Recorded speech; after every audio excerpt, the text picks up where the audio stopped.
After a year on the road, I thought I'd get tired of traveling. The endless clatter of railways, highways, and everything in between. But as my train pulled into the station at Bellariva, I felt every bit as excited as the first day of my journey. A whole year. It felt like a lifetime. The places I'd seen, the people I'd met, of course, the forgotten treasures I'd given a new lease of life along the way. I'm a restorer by trade. Bringing our most beloved possessions back to life is what I love to do. I'd been traveling for months, working my way from one town to the next, fixing everything from family heirlooms to VCRs. Bellariva was my chance to take a break. Unfortunately, that would have to wait until after I'd unpacked.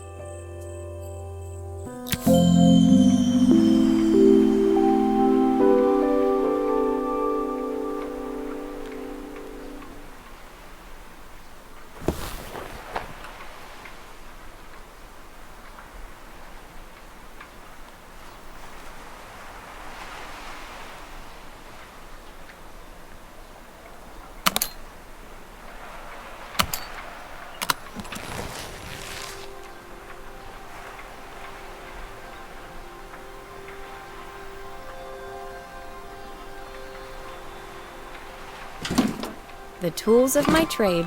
No hope of restoring things without these.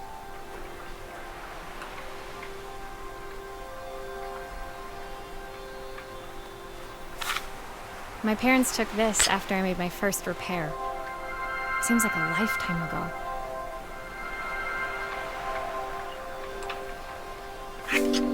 Looking forward to taking more close-ups of my fingers with this.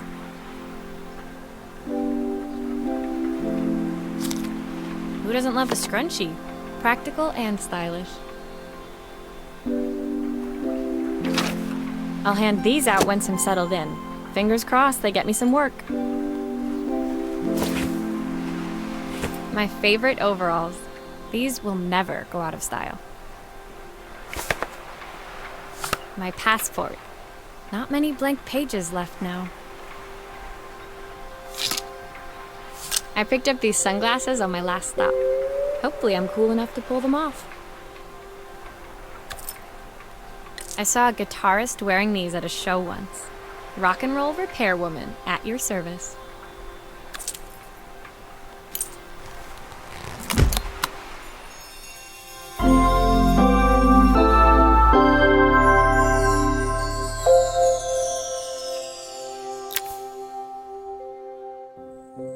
Finally, I'd made it to Bellariva.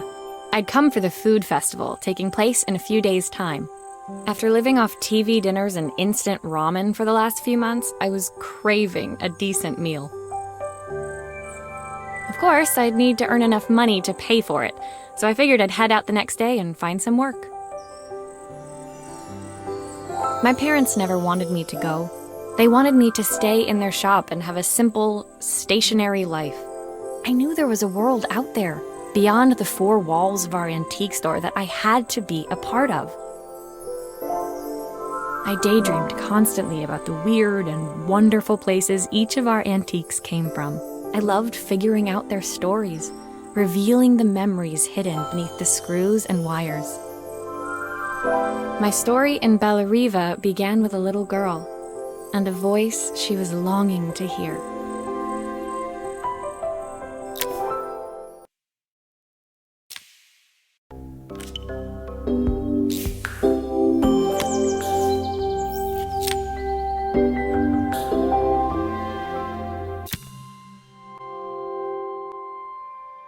It was my first morning in Bellariva, and I couldn't wait to leave my hotel and explore. It was a quiet town, its streets and alleyways basking peacefully in the hot morning sun. In the main square, meanwhile, preparations were underway for the festival in a few days' time. As I handed out my flyers, I wondered what the people of Bellariva would need me to fix. So far, everything here seemed perfect. I was starting to worry I'd made a mistake when I felt someone tapping me on the back. Hi, I'm Izzy. Do you know how to fix things? It was a little girl, maybe 7 years old, who must have gotten hold of one of my flyers. She rummaged around in her backpack until she hauled out a battered red cassette deck. My tape is broken and I can't make it work anymore. I tried to fix it myself, but there's this metal thing in the way. Can you try?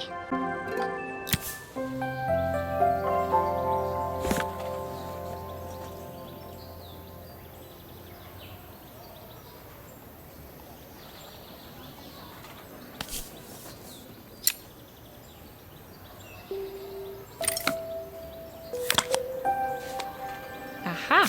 Those batteries look like they need replacing. Luckily, I have some spares.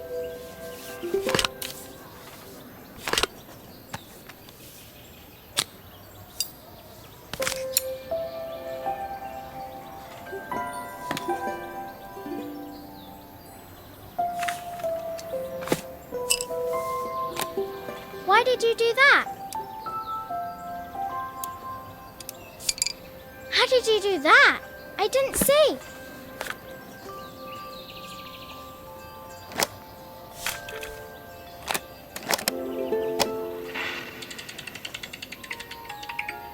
Will you dream a dream for me? If I sit by your side and hold you so tight, know that I will always love you, even though we both know that we must say goodnight. Good night, my darling. When it finished, Izzy picked up the tape deck and tucked it carefully into her backpack. Thanks, Maria. You're the best person at fixing things ever. No problem. Who was that singing? They're very good. It's my mum. She's not here anymore.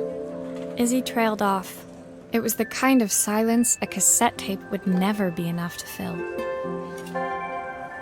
When Izzy's friends called for her, she dug deep into her pockets, looking for something to pay me with.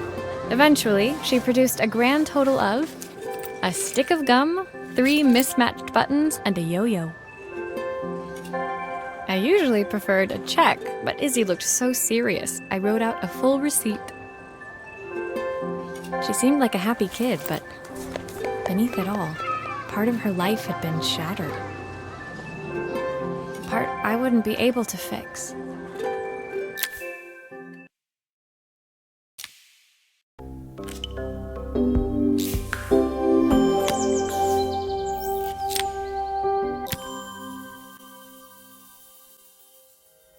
My first repair complete, I spent the rest of the day doing small jobs in and around the square. I was exhausted when I got back to my hotel and found a message asking me to make one more visit. The address led me to a quaint little house, a stone's throw from the beach. Bathed in the evening light, it looked beautiful, in spite of its flaking paintwork and chipped tiles. The front door was opened by a harried-looking man, still dressed from a long day at the office. Are you Maria? My name's Joseph. I'm Isabel's father. I'm so sorry she bothered you this morning. Please, come in. I'd like to settle up properly. On the mantelpiece, I saw the remains of a broken statue. Without thinking, I picked up a fragment. Ah, my father's statue. What's left of it, at least. Yet another way I'd have disappointed him. It survived 100 years in this family. But 5 minutes with Isabel and... Do you think you can salvage it?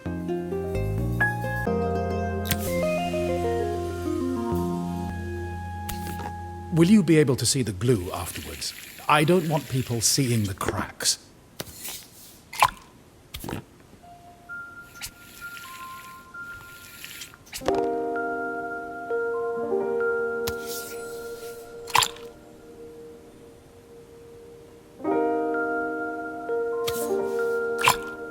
Sometimes I think my daughter should come with a warning label.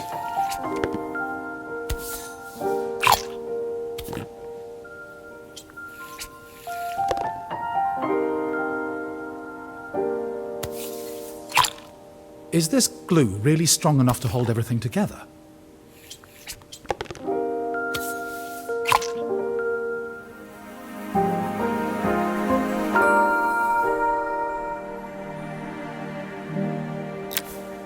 Thank you, Maria.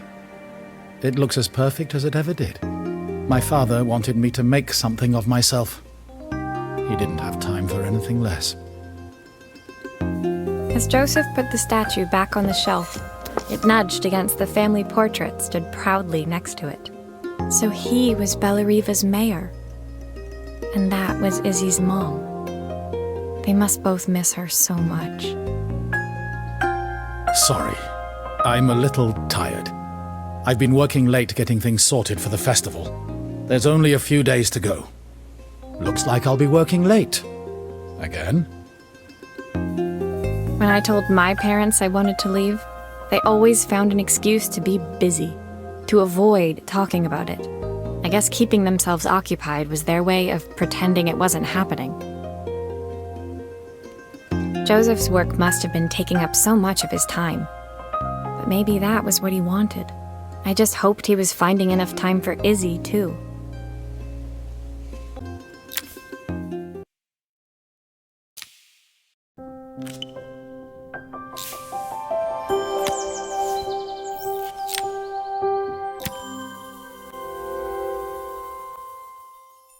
My second day in Bellariva dawned bright and clear. Another beautiful sunny morning. Walking into town, I passed cafes overflowing with customers cradling their morning coffees. I stopped, breathing in the smell of roasted coffee beans and freshly baked pastries. I was about to go inside when the owner of Carmen's, the cafe next door, stopped me. Hello, Maria? Were you here yesterday handing out flyers? I have a job for you. Her place was petite, tucked between its competitors as if hoping they wouldn't notice. Judging by the empty tables inside, though, her potential customers hadn't noticed it either. It's a bit slow today, but we're just getting started. I'm sure it'll pick up soon. As Carmen chatted, she walked over to the counter and returned with an old rotary phone. At least I've got plenty of time to practice my recipe for the festival. It's a new special I've been working on. I was hoping to call my sister for some, seasoning tips, but it won't connect. Can you see if you can figure out what's wrong?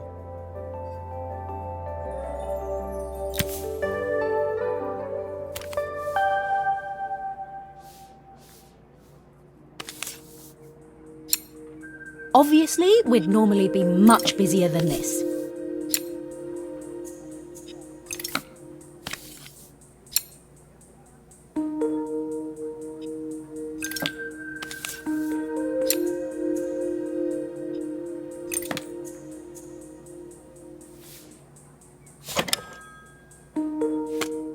You can fix it, can't you? I can't afford to replace it.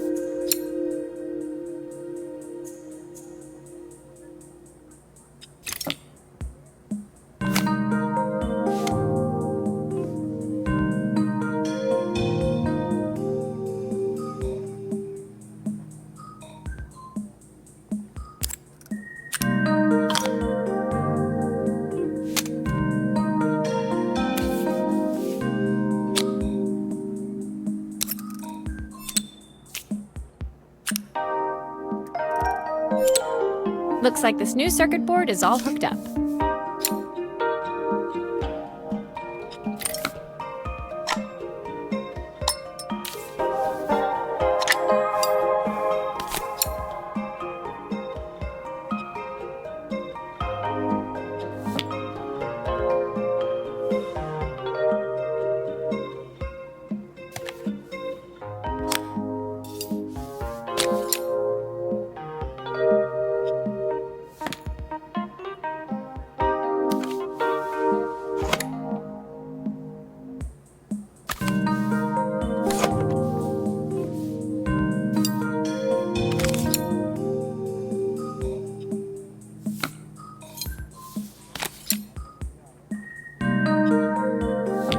Looks like there's still a screw missing.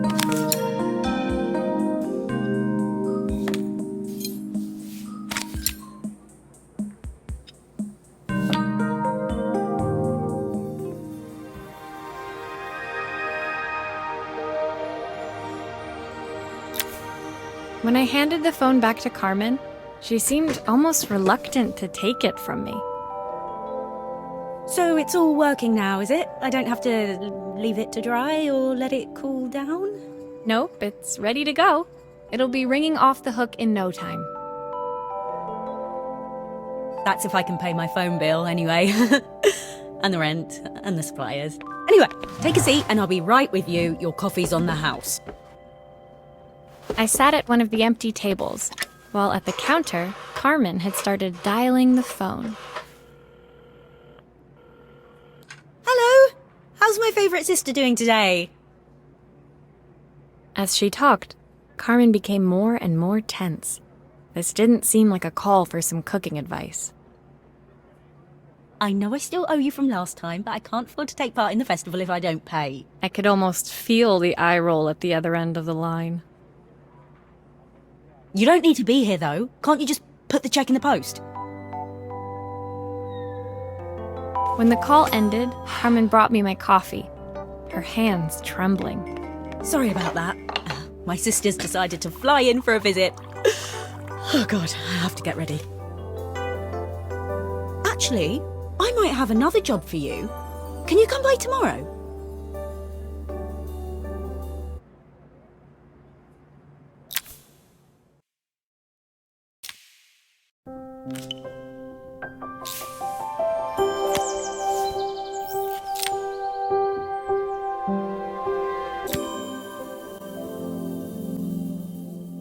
The next day, I'd promised Carmen I'd return to help her get the cafe ready for her sister's arrival. I was about to set out when I received an unexpected call from my hotel's reception desk. Apparently, another guest had asked for me by name. Curious, I took the creaking elevator up to the top floor and made my way to the room number they'd given. I knocked. Are you here about the camera? It's about time. The woman in front of me was immaculate, not a hair out of place or a crease to be seen. My sister tells me you know how to fix things. I'd usually go to an expert, of course, but in this town... So this was Carmen's sister? The two of them couldn't have been more different. Inside her room, I saw a beautiful reflex camera, any professional photographer's dream. The viewfinder is completely dark. I can't see anything through it at all. I assume you can figure out what's wrong?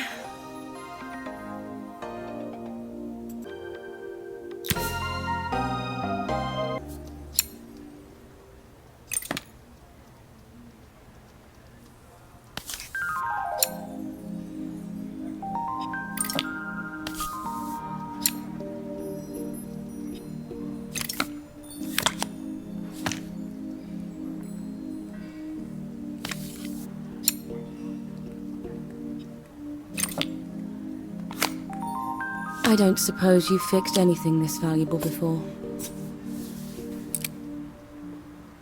If I used the screwdriver, I could adjust the angle of the mirror.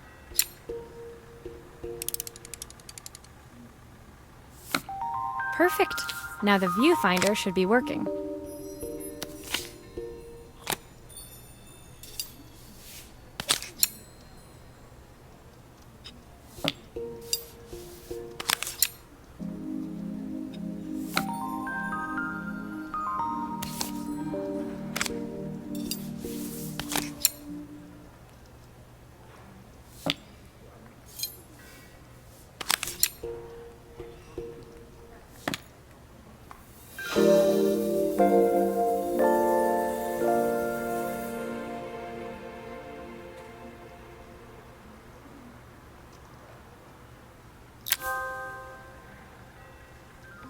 I felt a pang of envy as I handed the camera to Helena. I put my disposable to shame. I picked it up on my first trip to Paris. It's a 1958 limited edition, the first of its kind. It cost me 3 months' salary, but it was worth it. I had no idea what 3 months' salary meant to Helena, but I was pretty sure it was more than I could afford. It was strange, really, that we were even staying in the same hotel. I'd picked this place because it was cheap and cheerful, but surely she could afford somewhere better? She took some test shots, fiddling with the camera settings until she was absolutely satisfied. This work is immaculate. At least there's one person in this town who knows what they're doing.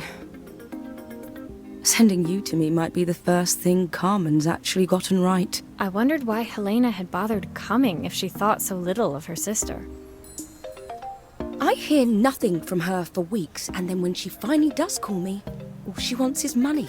If she thinks I'm lending her another penny, she'll have to convince me it's not a total waste of time. That didn't sound good. If Hurricane Helena was about to hit, I hoped Carmen was ready.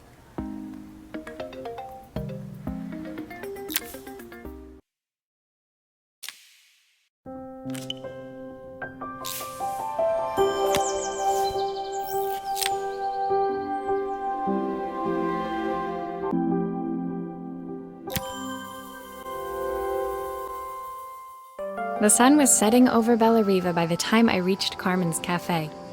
From the outside, it looked as quiet as ever, but inside, I found Carmen cleaning like her life depended on it. Maria! Oh, don't mind all of this. If Helena finds one speck of dust in here, I'll never hear the end of it.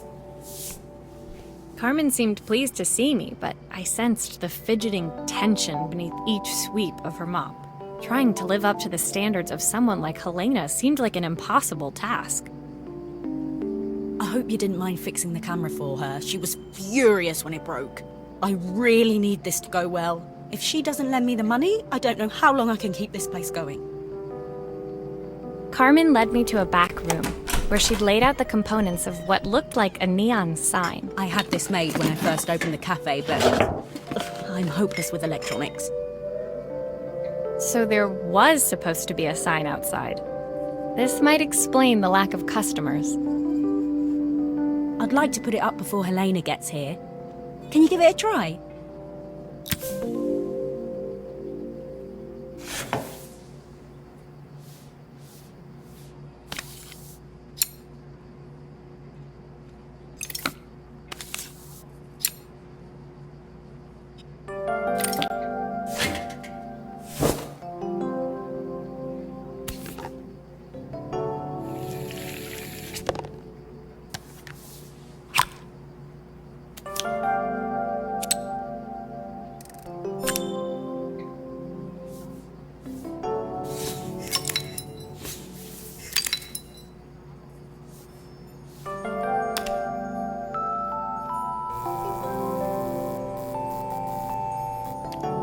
I don't know, it's a bit, flat.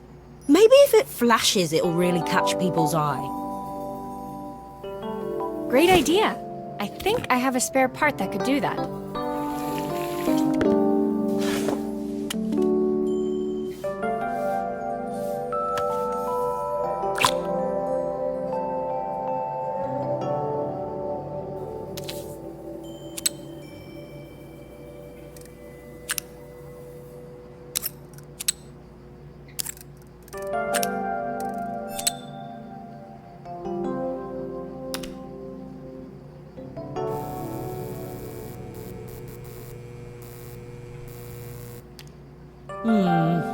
It still needs something else. Maybe we can add one of these.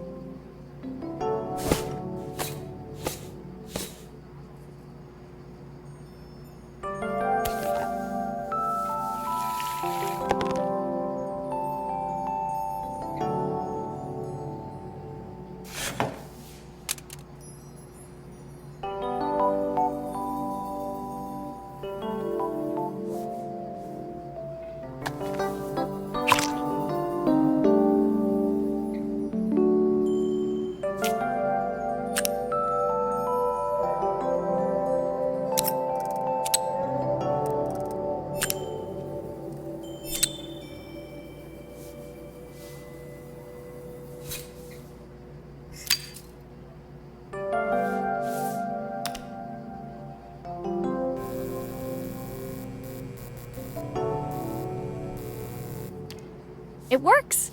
I'll screw everything together again and you'll be set.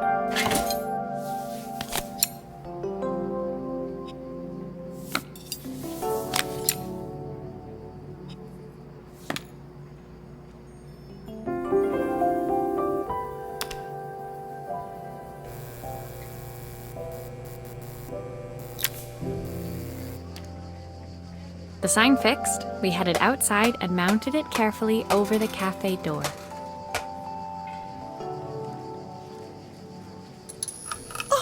That's perfect, Maria. It looks just how I imagined it. When I had this sign made, it all seemed so simple.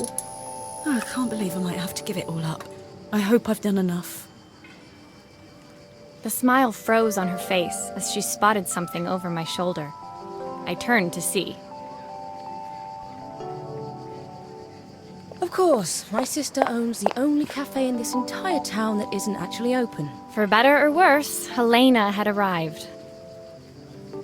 Carmen opened her mouth to explain, but Helena swept indifferently past her. Finally pausing in the doorway, she turned back towards Carmen. The first thing we're doing is getting rid of that hideous sign. And with that, she disappeared inside. I hoped Carmen's chances of saving the cafe hadn't disappeared with her.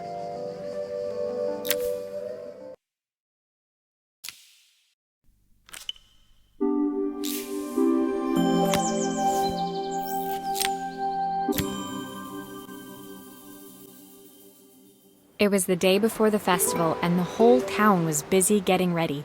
I had more work than I knew what to do with. When Joseph called with another job, I was craving the cool quiet of his and Izzy's seafront house.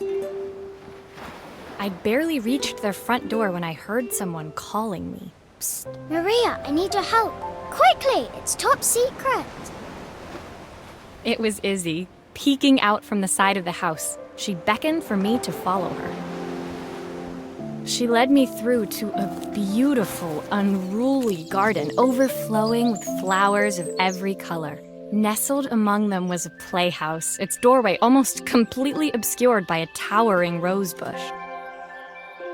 You have to squeeze past it and breathe in real small, like this. Izzy took in a big gulp of air and crawled through the gap and into the playhouse. I hadn't planned on crawling in the dirt today, but the life of a repairwoman never did run smooth. On the table inside, there was an electronic toy. Not exactly the usual stock in my parents' antique shop. I had an accident. I didn't do it on purpose or anything, but it won't turn on anymore. Can you fix it for me?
Do grown-ups play games as well?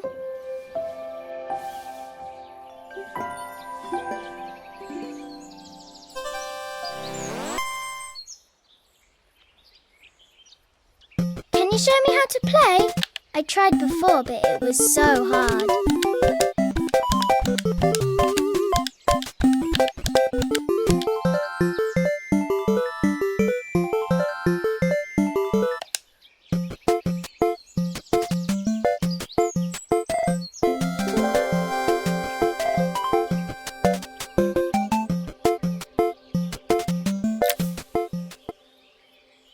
Her toy fixed, I watched Izzy retreat into its screen, taking refuge in a 3-inch world of her own.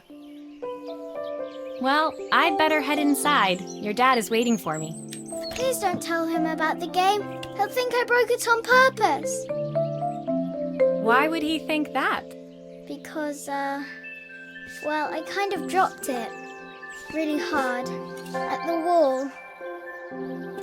Izzy looked down, scuffing her shoes on the worn floor of the playhouse. My dad said I had to go to this stupid festival tomorrow and put on a stupid dress, and I don't want to. All he cares about is working. He never wants to see me unless it's for his job. I'm not going. He can't make me. With that, Izzy dove back through the rosebush and disappeared into the wilds of the garden. She was so young. She couldn't be expected to see that her dad was struggling too. It made me think, had I really tried hard enough to understand my parents' point of view? I was so focused on the adventures ahead of me, maybe I didn't care enough about leaving them behind.